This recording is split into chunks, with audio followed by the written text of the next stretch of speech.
Você tem um Honda City ou Fit de ano 2009 a 2014 com esse câmbio automático de 5 marchas? Ao pisar no freio, ele faz esse som na alavanca?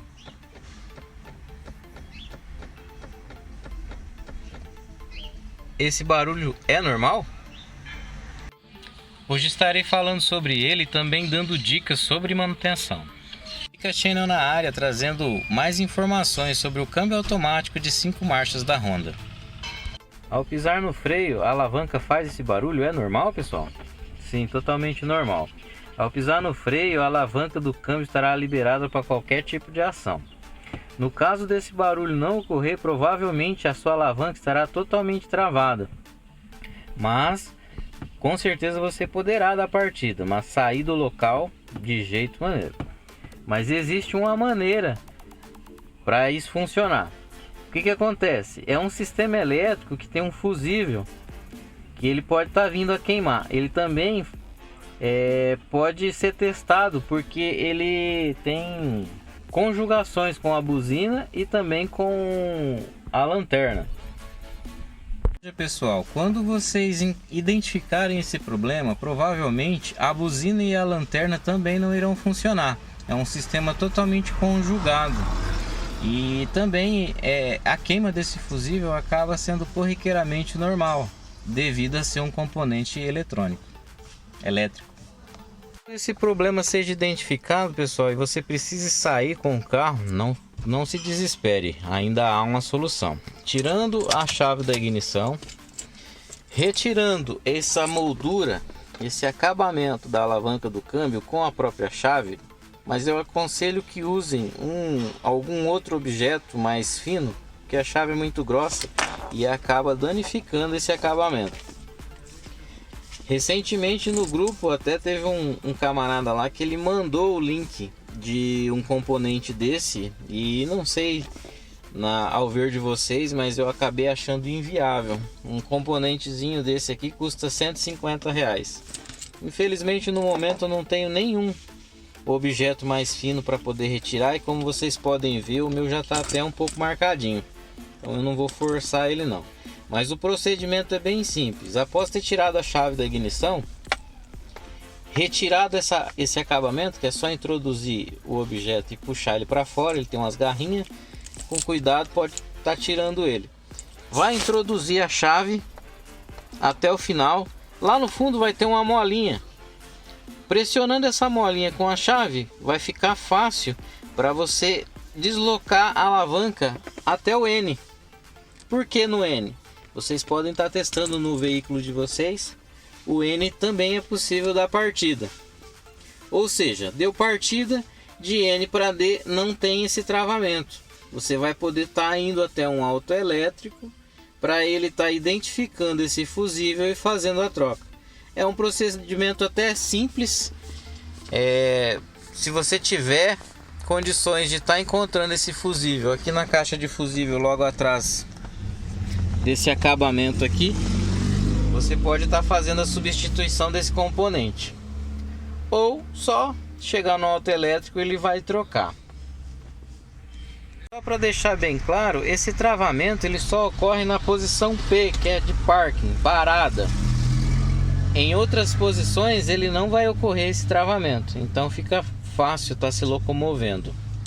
Uma dúvida muito decorrente aí nos grupos de WhatsApp e até mesmo Facebook seria em relação a essas posições da alavanca.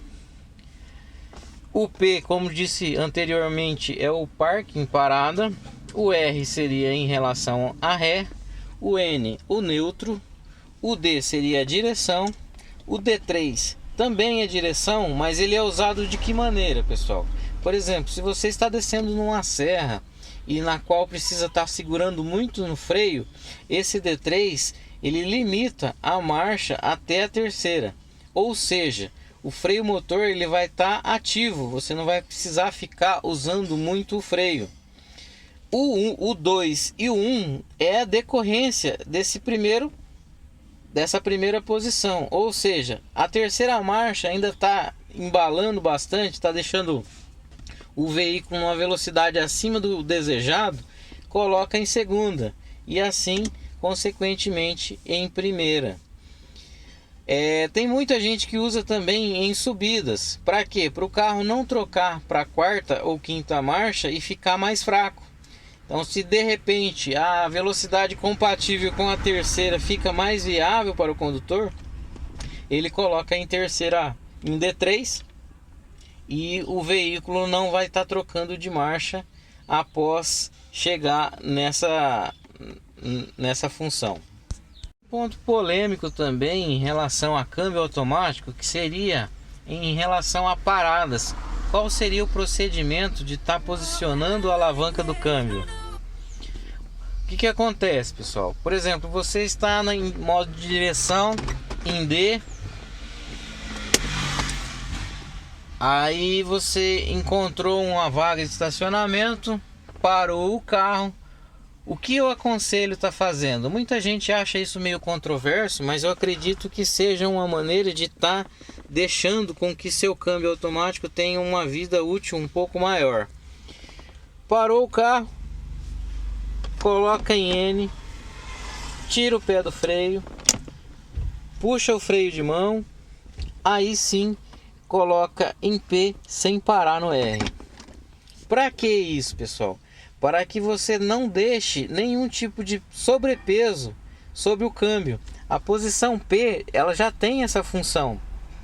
Ou seja, se você para forçando o câmbio em R ou até mesmo em D e puxa o freio de mão, mesmo você desligando o veículo, provavelmente vai haver uma sobrecarga no sistema.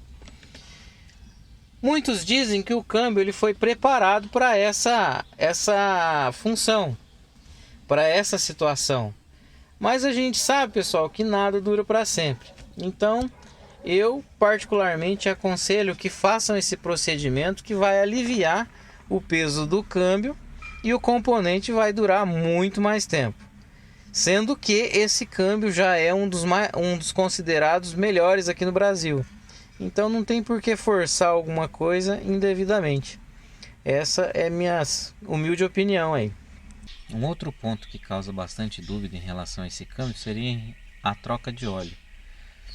O manual diz que ele tem que ser feito a cada 60 mil quilômetros no caso de um uso severo ou 80 mil quilômetros no caso de um uso normal. O manual ele pede para ser feita uma substituição de 2,5 litros. O total, a capacidade total desse câmbio seria em 5,6 litros. Alguns especialistas dizem que a troca parcial não seria tão ideal, seria ideal uma troca total. Mas aí entra uma outra questão. Eles relatam, né, que é necessário uma troca com enxágue, ou seja, para estar retirando todo o excesso, para estar retirando aí no caso resíduos do óleo velho. Eles relatam que é necessário estar sendo feito um enxágue desse componente para que o óleo fique totalmente limpo. Aí minha opinião de bosta, como diz o nosso amigo lá do Carro Style, se o manual diz para fazer 2,5 litros, fazer uma troca de 2,5 litros que vai resolver, para que fazer esse enxágue? Então é uma questão aí que às vezes a gente fica na dúvida realmente de qual seria a manutenção, a maneira correta de estar efetuando essa troca, né? Minha opinião é o seguinte, tipo, se no caso a gente fazer uma troca de 2,5 litros, vai ficar óleo velho misturado com óleo novo, e você retirar os 2 litros, os 5,6 litros e colocar 5,6 litros, acredito que o resíduo que vai ficar lá do óleo velho não vai influenciar muita coisa. Então essa é uma opinião que a gente tem aí, porque a gente sabe que a manutenção no Brasil de veículos não é barato, é caro. Esse óleo está em torno de R$45, a gente pesquisando aí, então faz a conta aí. Se fizer o enxágue como eles falam, de estar usando aí o dobro da capacidade do câmbio, né? No caso eles pedem aí quase 12 litros, então de repente a gente fica naquela, será que há necessidade mesmo de fazer esse enxágue? Já que nos motores não é feito dessa maneira, então a gente fica aí naquele impasse.